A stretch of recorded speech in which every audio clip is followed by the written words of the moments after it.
Hey, thank you all so much for joining another episode of Celeste the Therapist podcast. If you're watching me on the replay or listening to me on the audio, thank you so much for listening to me. I appreciate you.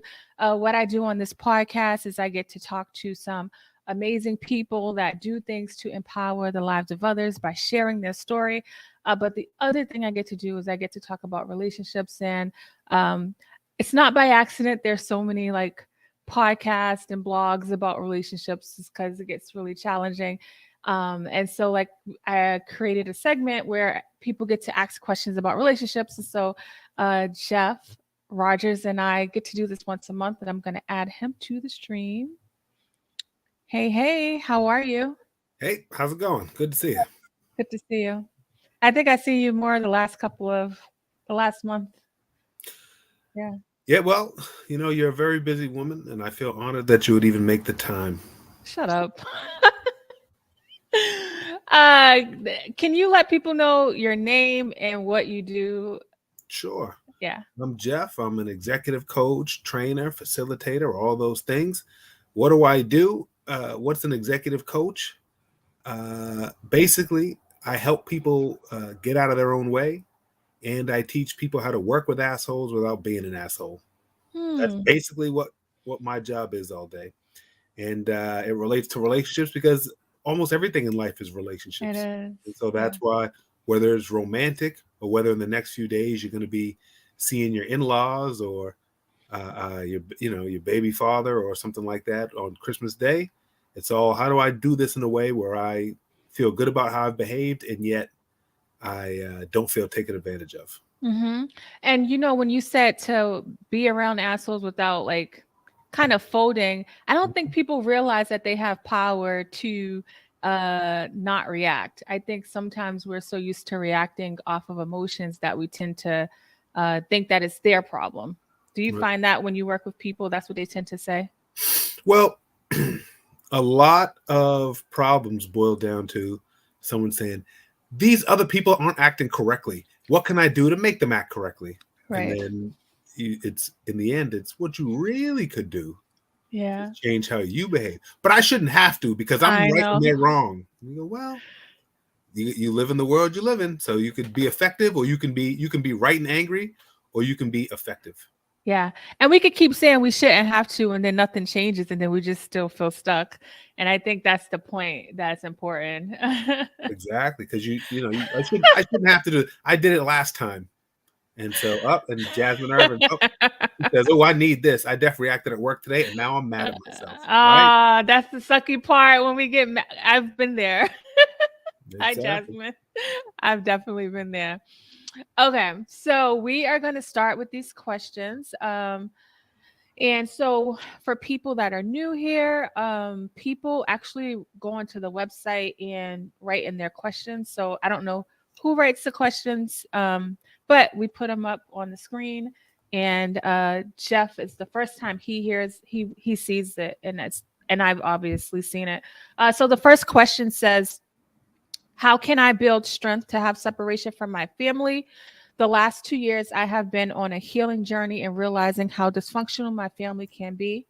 I love them, but I need to learn how to make boundaries with them. It has been extremely challenging. Right. I think this is a good one that I think a lot of people end up feeling around the holidays too, right? I'm not saying that this is sponsored by the holidays, but people feel this a lot because you're going to be around folks and pressury. Right. Exactly. Well, how can I build the strength to have separation from my family? So you notice that this letter writer, they don't necessarily say like, I'm totally disowning my family. I'm never going to talk to my mom again. My dad's dead to me. They're not saying that. They're just saying, I love them, but I need to learn how to make boundaries with them. And so oftentimes people say they need to make boundaries, but I think what they need to do is enforce their boundaries, right? Because you probably always knew that I worked with somebody or talked to somebody who, they're a grown woman whose dad would just walk in the room without knocking, right? And his argument was, it's my house. Now, I think a lot of people would hear that and say, well, sure, it's your house, but you need to show respect and knock or whatever it is. And how she would get her dad out, she would say, "Dad, get out, or I'm going to take my top off." That's what she would. That's how she enforced it. Do you get what I'm saying? Now, I think that is, when you hear that, that's someone trying to do. They're trying to enforce their boundary, but they found a way. I mean, do you want to take your top off? What if Dad still doesn't leave? Do you want to have to take your top off to make him leave? How do you really set a boundary? So we come right to it right away, Celeste, right? What can you really do? What you can do is say something like, "Hey, family, I love you. I'm coming over for Christmas, but if I feel like anyone's being a problem drinker, I'm just going to have to leave." I'm saying that before it even starts. Okay? If anyone, I know we like to have fun, but if anyone, I'm not comfortable after what happened the last 3 times. I'm not comfortable if anyone gets drunk. So what I'm going to do is I'll love you just as much, and I'm going to stand up, put my coat on, and leave. And then you know what happens? Either they don't drink and you stay, or they don't get drunk and you stay, or they do get drunk, at which point you enforce that boundary and you leave. And chances are that's what you're going to have to do, because you've been in this system for a long time, the system that functions that way, where people get drunk and they fight at Christmas, but it's just understood. That's how we are. Stop being so uptight. And so the only person that's going to be able to change that dynamic for you, most likely, is you. So for that being said, letter writer, whatever the boundary is, you say it out loud. If it's about one person, you pull them aside and say, "Hey, if I love you and I can't wait for Christmas." The thing is, the last few times we've been together, you've made negative comments about my body. Now, here's the thing. I love you, but it's hurtful. And I've decided that I won't put up with it anymore. So if you do, then I'll put on my coat and I'll leave. But they may or they may not. And they may hear that. They'll hear that, but but say, okay, maybe they doubt you. Maybe say, "I don't do that." Okay. But basically, I've alerted you previously that this is the situation. And then what will happen is, at dinner at a certain point, when you're putting gravy on, and they go, "Don't you think that's enough gravy for someone as big as you?" You'd look at them, you say, "Folks, I'm going to get going." Yep. Now, I just want to, because Jeff is a very direct person, right? And that tactic that he talked about is great. But I do know, like, some people in their stages of trying to create boundaries will struggle with being direct with people. And so what I tell people is, as long as you're clear on what your boundary is, like, that's a good start. So like, let's just use the gravy incident. And you was like, "You know what, I have to go." You don't have to give an explanation. You really don't owe anybody anything. And understanding, like Jeff said, you've been in that system for so long. So you doing the logical thing of leaving, because you know that it's hard to be around family because of how they are. It won't even feel good, even though you're doing the right thing for yourself. It's going to take some time. The system. So in dysfunctional systems, dysfunctional families, what happens is, so we'll go with the body comments, right? Let's say that grandma is just known to be, she's just vicious. That's just how she is. And everyone says, "Well, that's just how your grandma is." That's what they say.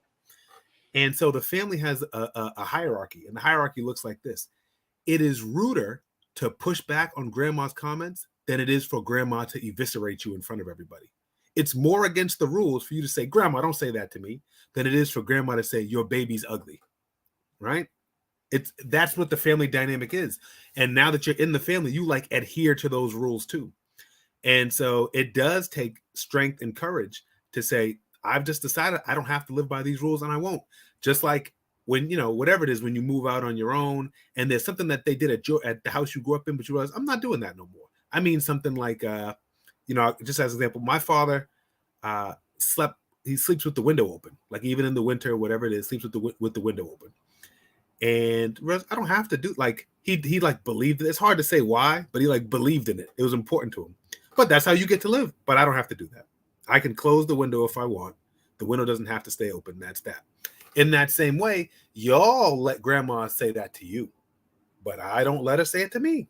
I just don't, and I'll just leave. But maybe, the one thing I'll say, Celeste, you're right. I am very direct, right? A tent pole of my practice is radical candor, which is being compassionate and direct. The reason why I say to give people a little prep is because it is a hedge. It's psychological defense against them going, why did you get up and leave and ruin the day? Instead, you're telling them, you're preempting that. You're going, hey, I just want you to know I'm expecting a great day today. Man, is it going to be great? But if grandma does the grandma thing, I'm going to leave. And I would act, and in that case, I would tell grandma. Yeah. But I know that I admit, for someone that's struggling with this, that is very hard. Yeah. The alternative is if you don't tell grandma and you just get up and storm out, then people act like, what's the big deal? Yeah. Basically, you didn't tell us this was bothering you. Right. So you can, if you can muster the directness to do my way, that's why I recommend it. If you don't, you still get to enforce the boundary. You don't owe that to them because you're supposed to know not to tell people their baby's ugly. Grandma knows that too. She's just being like that. But I think the most important thing, maybe you've ever heard the phrase, a coward dies 1,000 deaths. A hero dies but once. Meaning, it hurts to stand up and leave, but you know what really hurts? Letting everybody talk about you and talk about you to the point where you're hurt and to the point where you're thinking about, they're not thinking about you right now, but you're thinking about them. It feels better to get up and leave. And even though you might cry in the car, but it'll be like tears that turn into empowerment when you realize, like, yo, I did it. Yeah. They've been treating me like this since I was little. Yeah. But this time, no more. Yep. That feeling is the fuel that helps you become New Year, New Me in 2023. And just for people that, because this is a common thing, when you are trying to be functional in a dysfunctional situation, they will look at you as you're the dysfunctional one, right? So, and it's kind of like when you think about it, it does make sense that they're looking at you like something's wrong with you because they're just operating in dysfunction. I seen a post that said, it said, my therapist said, that's great that you're keeping the peace outside of you, but what about the peace inside of you? And that's the part that so many of us don't think about because we can't see it in real time. I feel like if we see it in real time, when we let all this stuff slide, what it does to our insides, like medically and physically, I don't think we would do it as much as we do it. But because we're not recognizing it, and it eventually, we break. And Jeff's breaking point, my breaking point is different. There's no measurement to when it happens. And so when you think that you're keeping the peace, remember that there's probably a lot of turmoil and chaos inside of you that only you can change, right? I recognize the impulse to say, I owe it. I have an obligation to this family to try to make things go well, but you have an obligation to yourself too. And if somebody's doing something that hurts you and you make them aware of it and they won't stop, well, don't you owe it? Don't you owe it to yourself? To be an advocate for yourself, to be an actor in your own defense. Some people in that situation oftentimes find it easier to defend someone else. Yep. Right. But be very vocal about it too. For themselves, they'll say, well, I'm used to it, or that's just how they are, or you learn to live with it. Yeah. Well, maybe that's true, but letter writer, I'm glad you wrote us. But if that was true for you, you wouldn't have wrote this. So for that reason, either you alert them, don't cross this boundary, or you just know to yourself, next time someone crosses this boundary, I'm going to take action. But the one thing you shouldn't do is eat it like you've been eating it, because it's been eating you. Okay, that's good. Hey, Crystal. Okay, so the next one is really quick. What does creating joy look like? This is a one-liner. What does creating joy look like? It's probably because I've been talking about it a lot on my social media. So what does it look like then? This in general, sometimes the holidays are hard for people, and I think that we put too much pressure on ourselves to be a certain way or to perform a certain way. And then we just came off the pandemic and all of that. And so when I think about creating joy, I think about the little things that we can do, where it could be in the morning, like having tea and listening to some music that you love, right? I think when we create internal joy, where it's the things that we're doing for ourselves, I'm not waiting for Jeff to do something for me or treat me a certain way.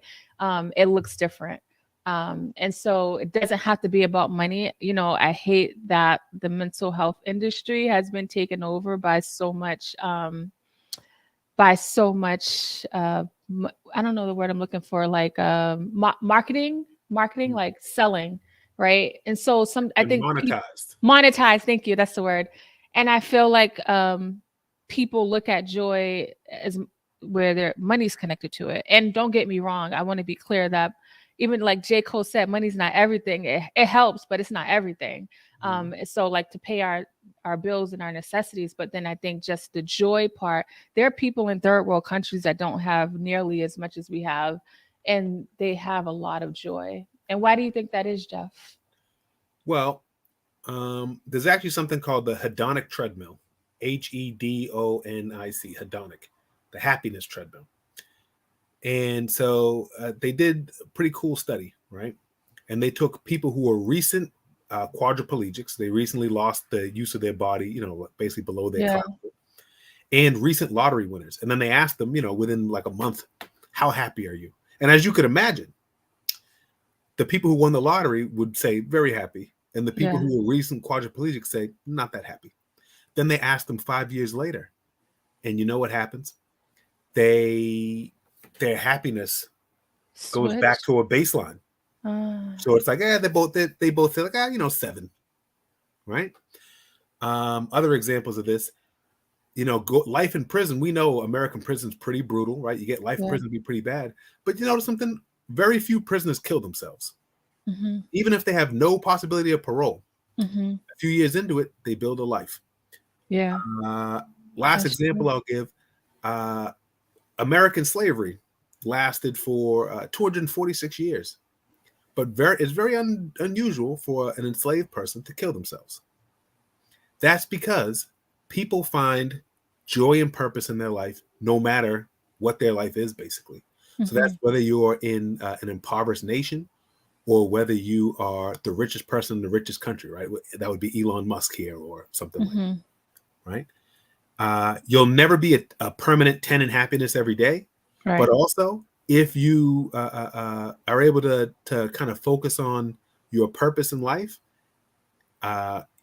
you can basically feel good about what you do almost no matter what your life is comprised of. The Nietzsche phrase is, when a man has his why, he can survive almost any how. So I say all that to say, within that, finding joy, creating joy is like seeing the little moments. So the big picture is like the fulfillment that comes from, I'm doing something that matters to me and I'm going towards a vision that means something. And then inside of that, there's finding joy, which is like just realizing like, damn, that sunset looks amazing. Or I carved out a little time to play with my dog. Sometimes in our life, what we will do is I have a checklist in my phone. I got 2 businesses and all these things that I do. And my checklist in my phone is just a to-do list. Do this, do that, do this, do that. It tells me what to do. And then I have a Gmail calendar and it bing, you got to talk to Celeste in 10 minutes. It tells me what to do. And my life becomes a series of tasks and appointments. But I don't usually schedule finding joy in there. But so basically the idea is to remember that, you know what else I need in between these appointments and stuff like that? 15 minutes to talk to somebody, or, you know, a half an hour to talk to a friend, or a little while to look through this photo album, or the various things that they don't like accomplish those tasks.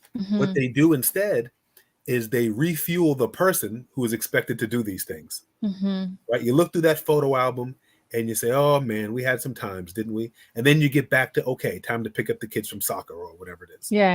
So that's what it is. That's why it doesn't have to cost any money, and it's different for everybody. It's not like what other people like. Like, I'm trying to think of like an example. You remember that there was a not a reality show, but a game show where you would run through the grocery store and you would throw everything in your shopping cart. Right? I just was in the Prudential in Copley today doing like Christmas shopping. For those that don't know, that's like our fancy. That's like Saks Fifth Avenue, Jeff or that's got like money. that's like Fifth Avenue in New York, right? That's like fancy stuff. I was walking through there, but I realized none of this. Like, if you said, Jeff, you can go through the Gucci store and the Versace store and have everything. You know, I really don't. I don't want it for real. I don't mean. I'm not telling you Right. because I'm so enlightened. I'm just saying I just don't give a shit. Yeah. This don't make me happy. I know for somebody that's exactly what they want, but for me, I don't want that. I Yeah. went to instead. I went to a comic book store, and I want to. My kids don't watch this, so I was getting them. I was getting my kids gift certificate to a comic book store, and I saw that a black guy worked there, and I was like, if I see a comic, I'll buy it. Well, guess what? He owned the store. Wow. It's called Million Year Picnic, and it's in Harvard Square. That's Black dope. owned. I didn't know. It's been there for years, but I didn't realize it was black owned. And I bought gift certificates for that place. And that made me so, that like brought me I joy. know. The circle of my kids are going to get to do this cool thing. They're going to get to Yep. go in and pick out whatever they want. And I'm supporting black business. And I didn't know it was black business. So I know. That's dope. the point of all this long ranging thing being is that for me, reading weird comic books and supporting black business brings me joy. That's what I like. I don't like Gucci. I don't care. Right. And so for everybody, whatever that thing is, make room and time for it. Yes. In between your fulfillment, which is doing those long-term things that, like, why you live. You do those two things. That short-term and long-term make you feel good. Yeah. This is really good. I love it so much. And there's no questions around the social media and stuff. I just want to add, if you put your phone down and not spend a lot of time looking at highlighted reels, it'll help, right? And I hate the way in our country we will blame social media, we'll blame TV, we'll blame this, and it's like we have ownership over what we allow. And I think that because so much is glitz and glam, I think there's this idea of what like joy looks like, and it's not that. It's not the Gucci, the Versace, because that's material things that don't last, to burn in the fire. Right. Well, when you mentioned social media, to me, why you might make that connection, you tell me if I'm right. It's because there's like the rat race to see who can be like the most glamorous, right? And social media, it seems like it fuels that. Of course, everyone wants to be admired, right? I want to be admired for being beautiful and being cool and all these things. But social media really seems to stoke that because it really incentivizes it. It's like a contest. I can actually see who gets more likes. Well, I must be finer because I got more likes. I must be whatever it is. I must be more popular because I got more likes. And so the challenge is that when you consume that, it ends up making people feel inadequate. And they can show you, particularly young women, feel very inadequate when they consume a lot of social media because they're looking at influencers who look fantastic in a bikini, but they don't know that the influencer is photoshopping it. They got filters on. They got that boob tape, right? They're taping their boobs, right? They're doing all these things. And it makes the young woman just feels like, oh no, everybody's better than me. Yeah. And it stokes, instead of being happy in little moments, it stokes the feeling that I'm inadequate and I'm even further behind than I thought. You watch people when they're on vacation, they're taking pictures everywhere. And it makes you think, oh, but I'm only at home. But of course, they just don't take pictures when they're at home. So you're seeing their highlight reel and you're comparing it to your behind the scenes. And that has a deleterious effect on people's feeling of well-being because they end up feeling behind. Yeah. And so if you find yourself feeling behind like that, you might consider that a little social media diet might help. And you might consider that you might keep in mind that people are showing social media is crafted to make you show you at your best. And keep you on, keep people on. There's so many studies that have been done. And I've spoken to people who have taken breaks and they're like, oh my God, I got so much reading done. I feel so good. I don't feel insecure. Right. So just kind of being mindful of the things that are hindering you from growing, because I feel like that's a common theme for people lately. Yeah. Okay, we have 3 more questions. Life is too complicated to, yeah, it is. There you go. Geek out. When Brainwave relaxation. Please go to Million Year Picnic in Harvard Square. All right, okay. He's talking about the comic book. Okay. So the next question says, the last 2 years have been insane with the pandemic and so much isolation. I have not been excited about 2023. I feel myself being riddled with anxiety. How can I learn how to relax? Mm. Do you think this is a common thing people are dealing with? Well, I think anxiety about an uncertain future, I think Yeah. it's very common. I think that there's a phrase that says, worry is interest paid on a bill that may never come due, right? And so that's the idea, of course, that you're worrying about all these bad things, but they didn't even happen. You're not worrying about something bad that did happen. You're worrying about something that might happen. So worry is, for that reason, a little bit of concern about your future, being aware, that's useful. But too much is when you have too much, it's what we call anxiety, and it's maladaptive, right? It makes you worry when it's not being useful. So what should you do? Well, this is certainly Celeste's field, so she can back this up. But certainly for people who have like diagnosed anxiety disorder, there's a series of treatments and stuff like that, including it could be CBT, it could be medication, it could be talk therapy, a bunch of things. Basically, ways to, when the anxiety becomes intrusive or all-consuming, ways to mediate it. But let's say that it's not clinical at its level, right? Let's say that it's just, I'm more anxious than I used to be. I find that anxiety is tied to oftentimes a person's locus of control. And that means that some people feel, say like the pandemic and isolation, some people feel basically like they are just being batted around by forces that are beyond their control. That's called an external locus of control. The idea that the world just does what it wants to me and I'm just subject to it. And then there's an internal locus of control. That's the idea that, the world does what it does, but what I do matters, right? What I do has an influence on my outcomes. And by keeping that in mind, what one can do is feel empowered to change the things they can change and affect the things that they can affect. Usually the analogy I made on this show before, you can either feel like a leaf on the ocean, just floating around, or you can feel like a surfer who's cutting through the waves, right, in order to kind of go where you want to go. And so I say that, again, this is not for clinical anxiety, which has a series of interventions, but for just a person who thinks they're a little anxious.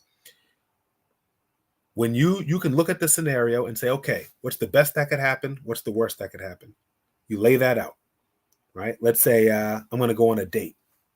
You go, okay, on this date, the best that could happen is we fall madly in love. It's like a connection. We are into each other. Oh my God. The worst thing that could happen, like within reason, the worst thing that could happen is the person, they're a real creep and it's an ugly date. But then they keep calling me. You know what I mean? Then you go, okay, well, what am I going to do to push it towards what I want it to be? You say, okay, well, I'll get ready. I'll be my best self. I'll be open to experience. I'll make sure I feel good about whatever I want to feel good about, my appearance. I'll get my nails done, whatever I do to feel great. And you control the things that you control. I'll talk to the person beforehand and say, hey, what are you expecting? Like, what do you want out of romance? What do you want out of a date?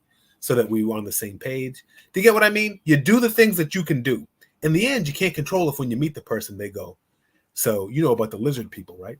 The lizard people that live under the stairs.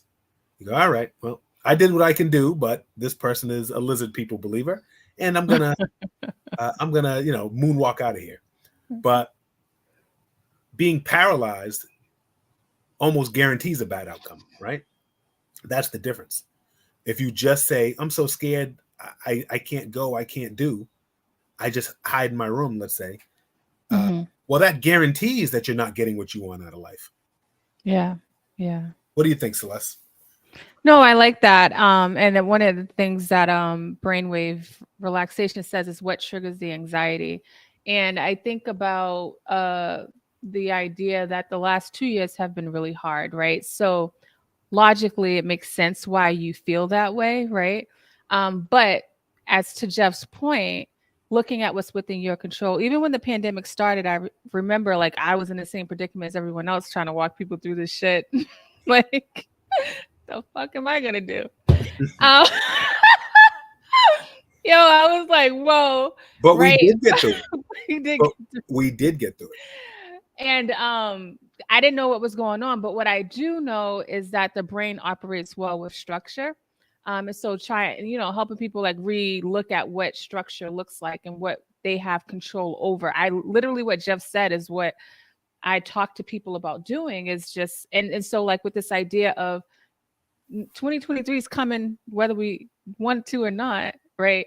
That's not within your control. What's within your control is what can I do to prepare? And what Jeff is saying about what's the worst thing that could happen, kind of like prepping, like what do you think is you're fearful of? Because a lot of times when I press people a little bit further, they're not even clear about what it is. That question of like, oh my God, what could happen is just circulating in their mind, but it's not going any deeper. And regardless of if this is everybody doesn't have this 2023 thing, but I think this anxiety thing, and it doesn't always have to be a disorder like Jeff says. It could just be a feeling of feeling anxious, which happens because we're human. And so when you have that feeling, you really got to ask yourself, like, what is it that I'm fearful of? Because when you break it down, you'd be like, actually, it's not that bad. I literally have these conversations with people all the time, and they learn how to ask themselves questions. We're not putting the phone down enough to ask ourselves questions to check in. So what's happening is our thoughts are just circulating. And then that's how we're becoming so riddled with all of this anxiety that we feel at times. Does that make sense? It does make sense. And I think there's also a concept called uncertainty tolerance. And uncertainty tolerance is literally a person's willingness or how comfortable they are with not knowing what comes next. Yeah. Right. Yeah. But here's the truth. Whether you have high uncertainty or low uncertainty tolerance, the future is uncertain. So it actually, in some ways, it doesn't matter. And this, when I say it doesn't matter, certain people demand certainty, but your demands will go unanswered because the future is unknown. Can you imagine? Look at all the stuff when you say, "Oh, look at all the stuff that happened between 2020 and 2022." Yeah, and all that stuff was unpredictable, right? So what you can do is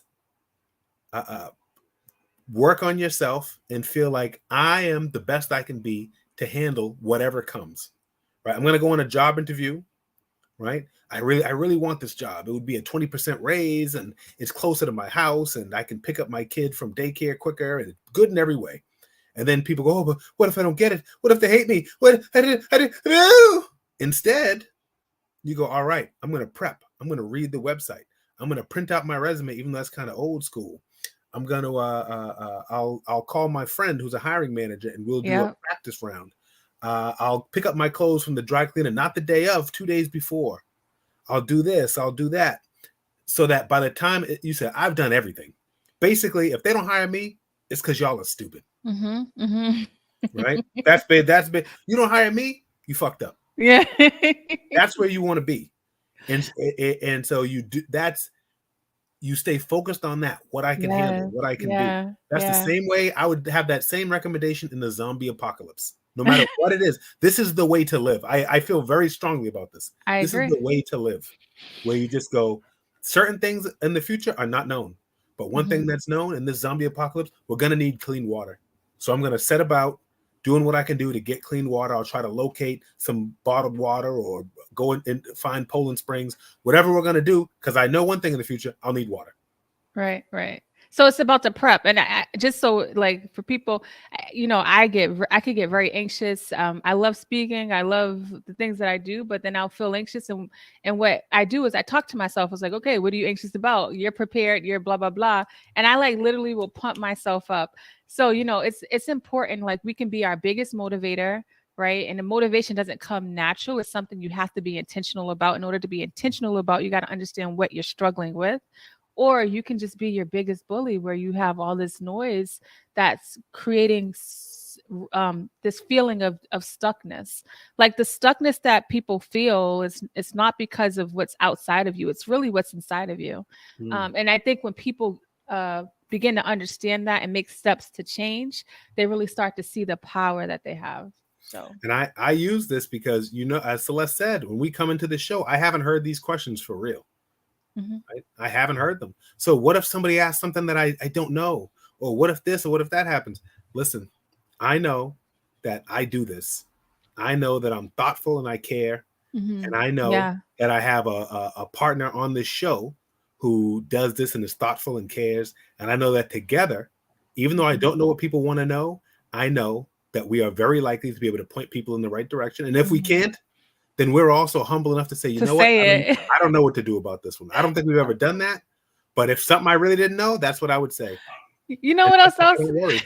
I'll say I'm really big on understanding my weaknesses and the areas I'm slow in, and that helps. I think for people too that struggle with some anxiety, like when you can acknowledge your weaknesses, because we all have them, it won't affect you as much when it happens. I have such a terrible sense of direction.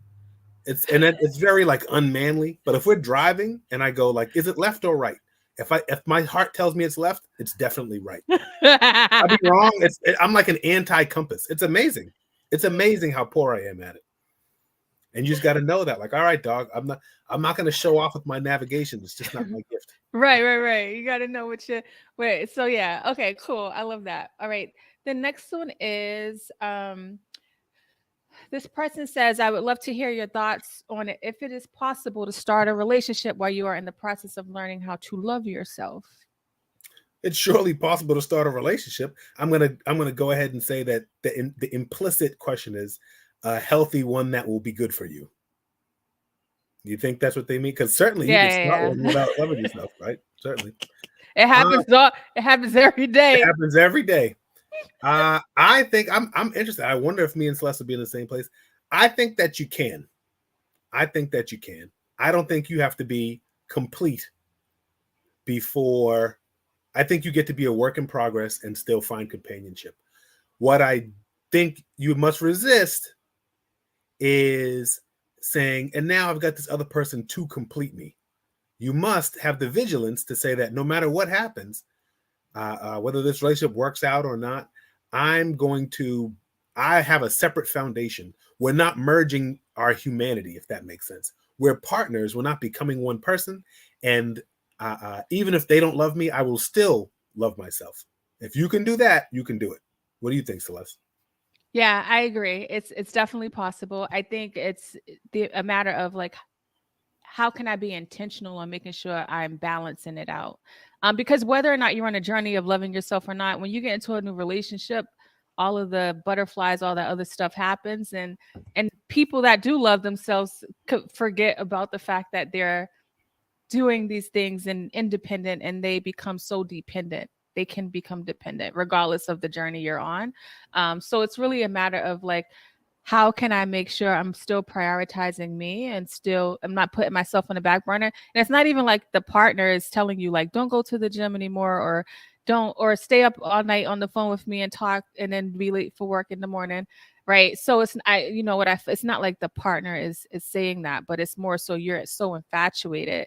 And then you get to the point where you forget about the journey. And so like, that's the thing I would be mindful of if anybody is like has this question. I do this all the time with people, and just kind of like talk about the intentionality behind their journey and making sure. And that's even if whether it's a relationship, whether it's a job, whether it's whatever it is, just being mindful of balance.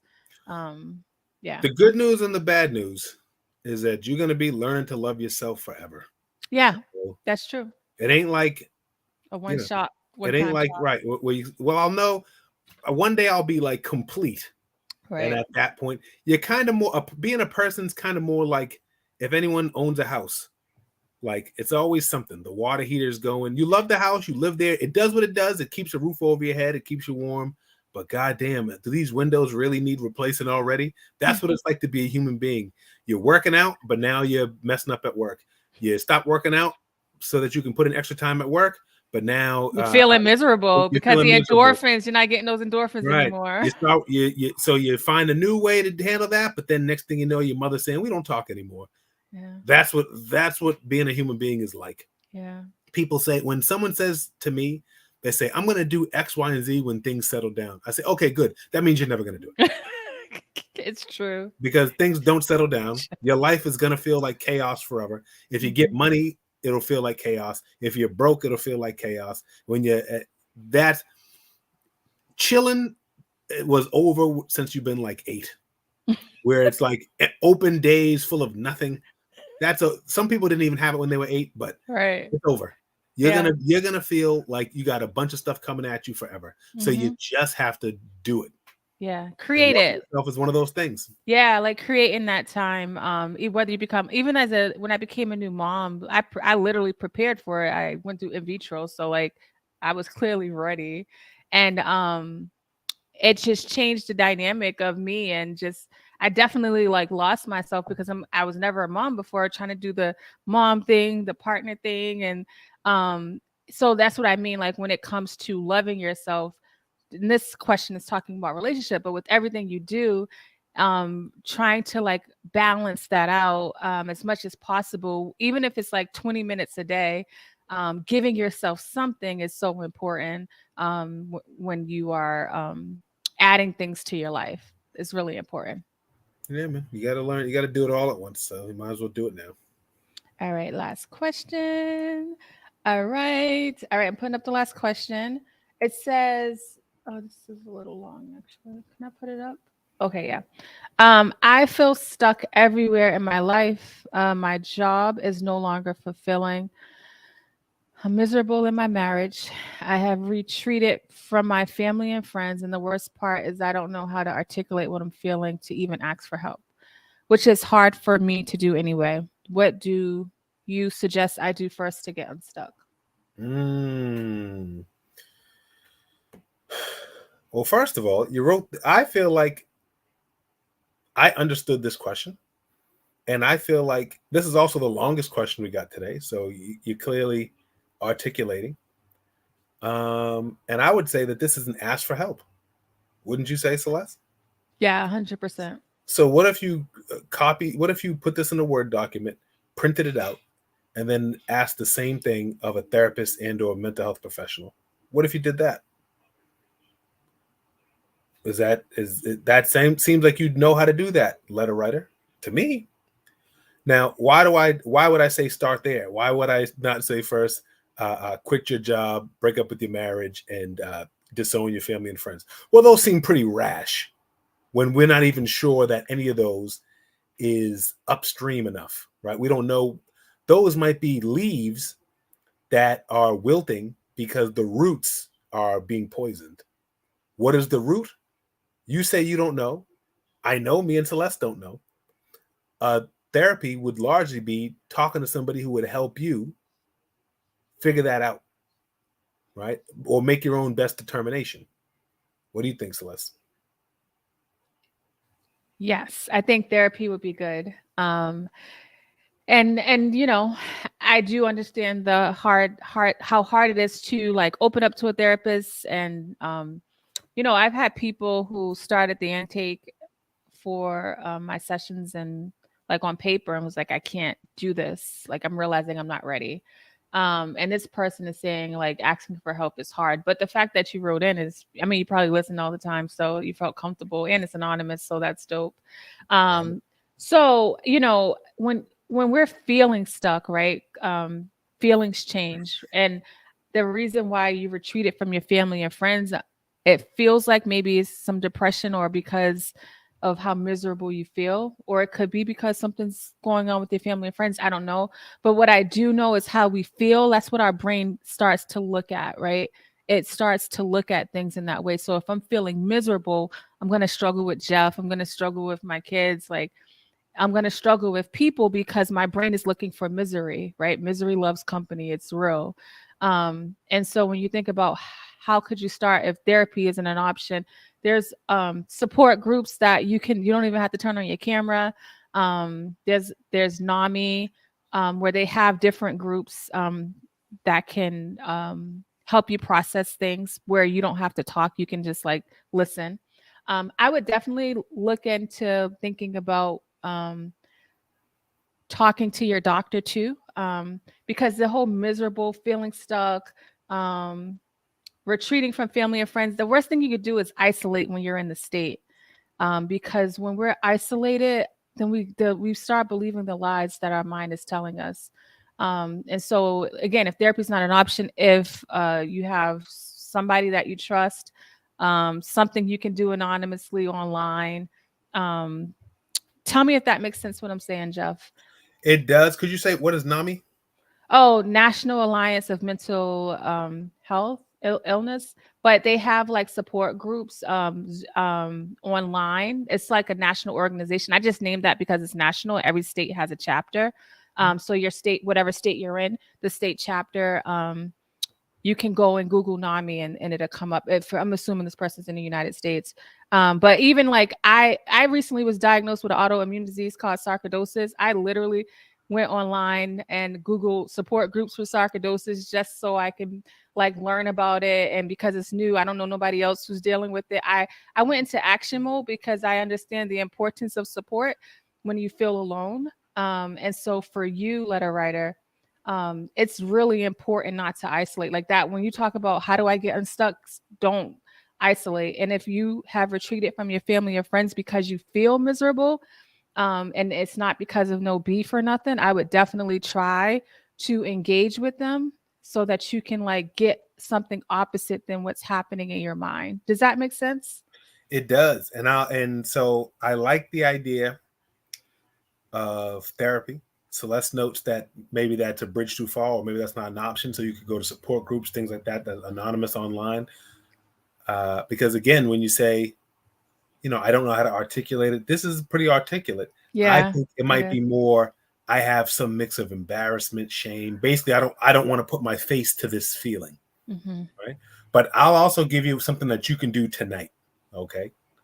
Which is the miracle question. You can answer the miracle question. And here's what it is. Okay. Let's imagine that tonight, letter writer, when you go to sleep, all the stuckness of your life, it evaporates like a miracle. A miracle happens. Okay. All the problems you listed here, they are gone.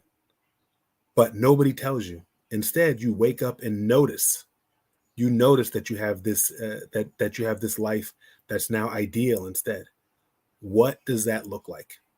What I want you to do is I want you to write that down. You don't have to write like a story. You could just write like little blurbs. Like, for example, maybe you'd say, me and my spouse go out to eat once a week like we used to. Or maybe you write, my grandfather, my grandmother and grandfather are no longer divorced. They're back together and we still do Sunday dinner at their house. Or maybe you say, I have my old boss at my job, or it's before I switch roles, whatever you write. But you really flesh that out, okay? What that miracle looks like. You wake up, no one tells you, just got to look around and see. And every time, when I have my clients, when we do this exercise, what you're forming is a vision of success. That's a vision of what your life looks like when you're not miserable, when you're happy, when you're fulfilled.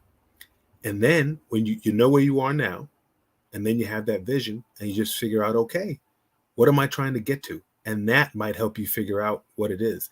It could be, I've heard things happen before, your job is so miserable. Let's say you took a night job.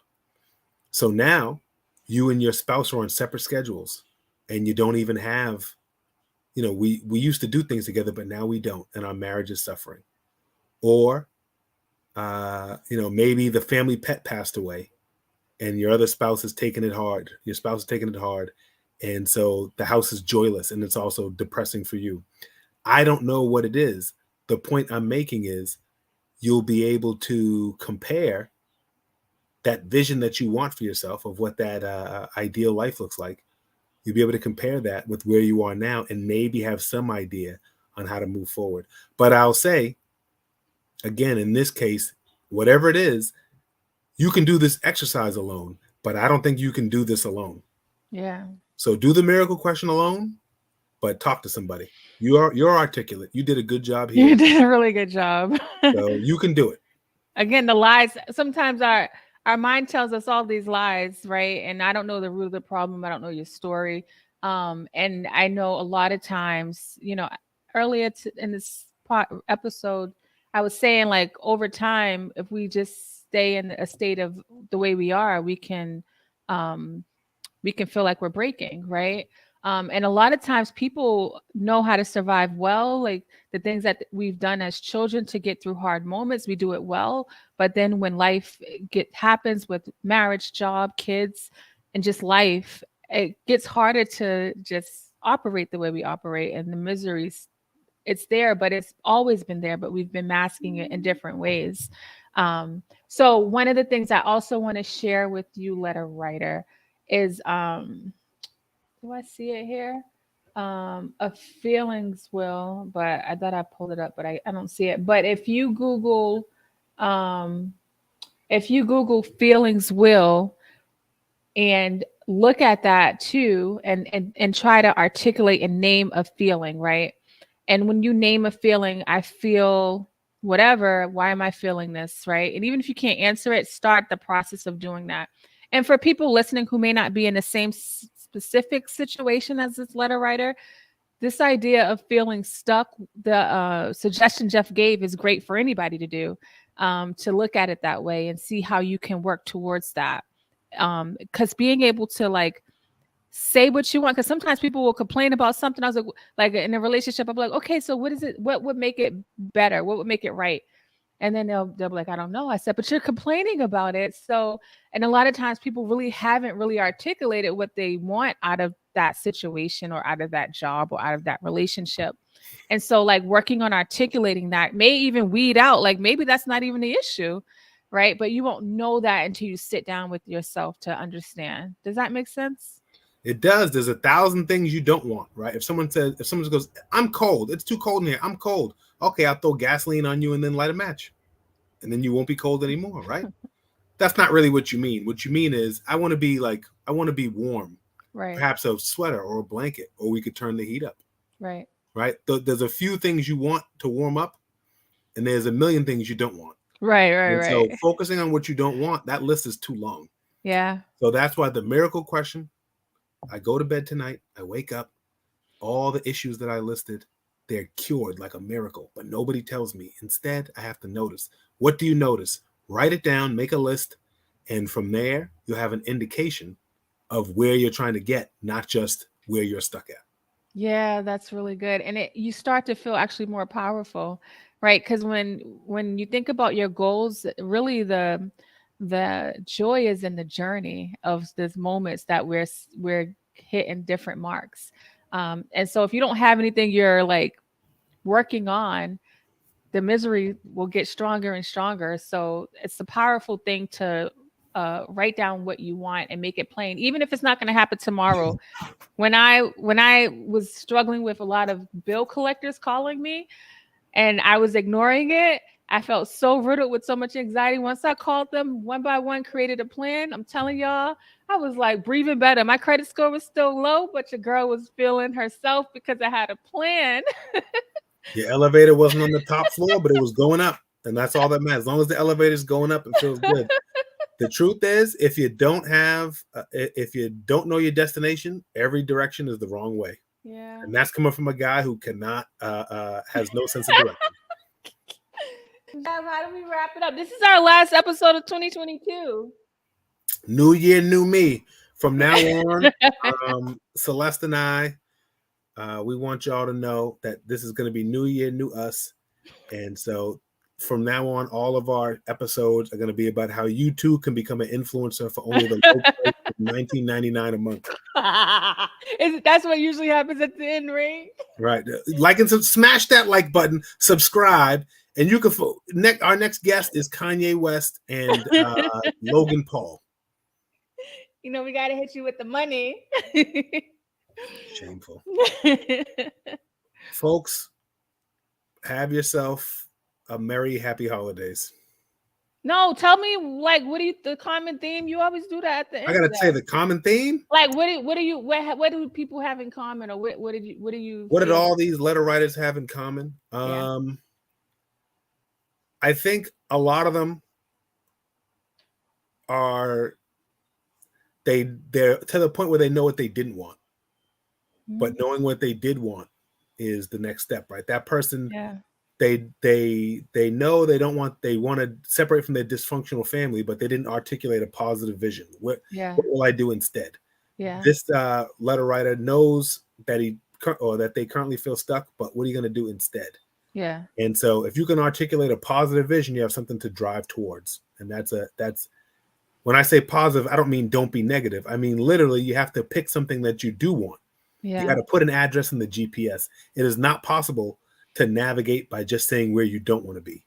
You have to put an address in the GPS. So that's what this is about. Okay, drop mic. I'm not going to drop my mic because I don't want it to break, but that was good. Very good. All right, beautiful people. Thank you all for tuning in. We really appreciate it.